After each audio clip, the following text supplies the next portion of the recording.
En este vídeo vamos a ver qué es la calprotectina, para qué sirve, valores y mucho más, para que tú también seas un paciente que derrote su enfermedad. La calprotectina es una proteína que fabrica las células del sistema inmune, principalmente neutrófilos y en menor medida también monocitos y macrófagos. Tiene propiedades antimicrobianas y ejerce sus funciones uniéndose al calcio y el zinc, aunque también podría tener afinidad a hierro, manganeso y níquel, de la luz intestinal, y de esa forma deja menos disponibilidad para las bacterias, haciéndolas mucho más vulnerables. Es muy probable que esta calprotectina salga de las células inmunitarias, pase a través de los colonocitos por un proceso llamado transcitosis o por migración transepitelial, y de esa forma llegar a la mucosa donde ejerce su función. ¿Para qué sirve la calprotectina? La calprotectina fecal se mide principalmente para evaluar la inflamación intestinal, principalmente del colon. Es menos fiable en otras partes del aparato digestivo. No significa que la calprotectina sea una proteína inflamatoria, sino que se correlaciona muy bien con la inflamación intestinal que existe en ese momento.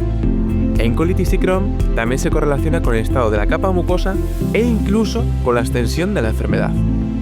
Por lo tanto, en pacientes con enfermedad inflamatoria intestinal como colitis y Crohn, una vez que ya está diagnosticado, se usará para ver tu estado inflamatorio, mientras que en pacientes sin diagnóstico nos ayudará como apoyo para descartar otras enfermedades o ver si es enfermedad inflamatoria intestinal.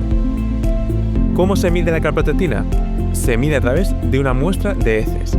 Aunque la calprotectina también está en otros fluidos o en la sangre, no se puede medir en sangre, ya que no refleja el estado de las enfermedades inflamatorias intestinales. ¿Qué nos indican los diferentes valores de la calprotectina? La calprotectina se mide en microgramos por gramo y sus posibles valores son: menos de 50 significa que no hay inflamación. Si la persona tiene diagnosticado colitis o Crohn, puede significar que está en remisión. Si se utiliza para diagnosticar, puede significar que no es ni colitis ni Crohn. Si es entre 50 y 100, significa inflamación leve, aunque algunos estudios tienen un margen más amplio de esta inflamación leve, que puede abarcar de 50 hasta 200. Más de 200 significa inflamación moderada. Si la persona tiene diagnóstico de colitis o Crohn, implica que ya hay algo de inflamación. Si el paciente no tiene diagnóstico de colitis ni de Crohn, a partir de 200 ya es más plausible que sea colitis o que sea Crohn. Aunque por supuesto el diagnóstico final se tiene que hacer con una colonoscopia con biopsia. Y desde mi punto de vista subjetivo y personal, más de 800 ya significa inflamación seria. Los estudios no suelen hablar de esta categoría, pero yo por mi experiencia la incluyo. Ya implica mucha inflamación, y cercano a estos valores es cuando la enfermedad ya empieza a generar síntomas. Por supuesto, entiende que existen otras variables, como la propia enfermedad, si es colitis o Crohn, la medicación que se use, la extensión, etc.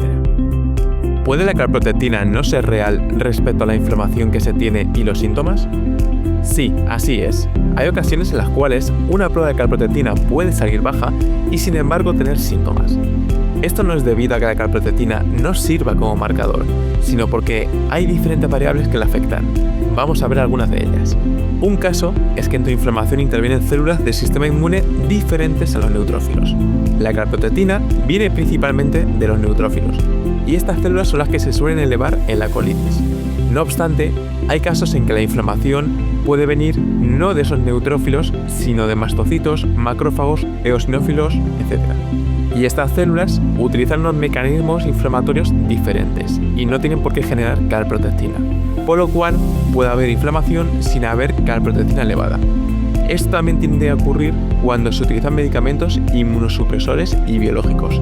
Por poner un ejemplo, los anti-TNF-alfa o bloqueadores de interleucinas que apagan un mensaje de necesitamos más neutrófilos, de esa forma acudirán menos neutrófilos, pero sí es probable que acudan otras células inmunitarias, y esas células se activan por otro mensaje diferente, otra interleucina, por poner un ejemplo, y así habrá menos calprotectina, pero habrá más mecanismos diferentes de inflamación.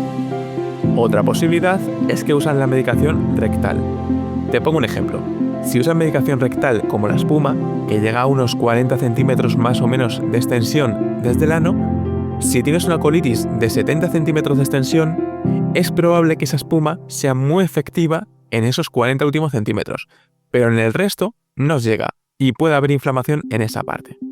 Si además al recoger la muestra para esa calprotectina probablemente la has recogido al principio de la defecación, esa materia fecal es la que está alojada en la parte final, en el recto.